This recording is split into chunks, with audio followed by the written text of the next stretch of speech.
مزاحیہ انداز میں گلوکاری کر کے سوشل میڈیا پر شہرت پانے والے گلوکار چاہت فتح علی خان کے مشہور گانے بدو بدی کو یوٹیوب نے ڈیلیٹ کر دیا۔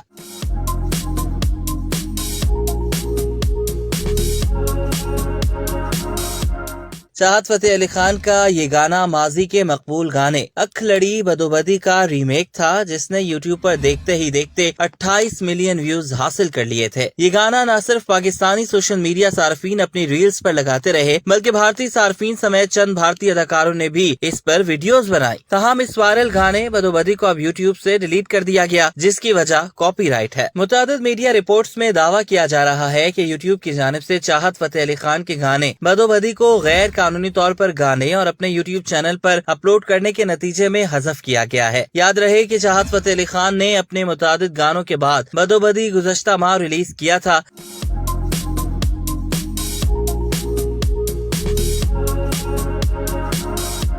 معروف پنجابی گانا اکھ لڑی بدو بدی ملکہ ترنم نور جہاں کی ملکیت ہے، جسے چاہت فتح علی خان نے بغیر اجازت کے گایا اور یوٹیوب پر اپلوڈ کیا۔ گانے کے ہٹ ہونے کے بعد اس میں ماڈلنگ کرنے والی وجدان راؤ نے چاہت فتح علی خان پر دھوکہ دہی کا الزام عائد کرتے ہوئے چاہت فتح علی خان کے ساتھ دوبارہ کام نہ کرنے کا اعلان کیا۔ وجدان رؤف نے گزشتہ ہفتے ہی ویڈیو پیغام میں اعتراف کیا تھا کہ چاہت فتح علی خان کے ساتھ کام کرنا ان کی زندگی کی سب سے بڑی غلطی تھی۔ سوشل میڈیا پر وائرل مختصر ویڈیو میں وجدان راؤ نے اپنے ایک انٹرویو میں بتایا کہ ان کے اور چاہت فتح علی خان کے درمیان گانے کی کمائی نصف نصف تقسیم کرنے کی بات ہوئی تھی، لیکن ایسا نہیں ہوا۔ ماڈل وجدان راؤ کے مطابق گانا وائرل ہونے کے بعد چاہت فتح علی خان نے انہیں وعدے کے مطابق رقم نہیں دی اور ان کے ساتھ غلط بیانی کی۔ وجدان راؤ نے کہا کہ انہوں نے بدو بدی گانے سے قبل چاہت فتح علی خان کے ساتھ کسی طرح کا کوئی معاہدہ نہیں کیا تھا، کیونکہ انہیں اندازہ ہی نہیں تھا کہ گانا اتنا مقبول ہو جائے گا۔ انہوں نے دعویٰ کیا تھا کہ چاہت فتح علی خان نے ان کے ساتھ غلط بیانی کی اور انہیں دھوکہ دیا، اس لیے اب وہ دوبارہ ان کے ساتھ کبھی کام نہیں کریں گے۔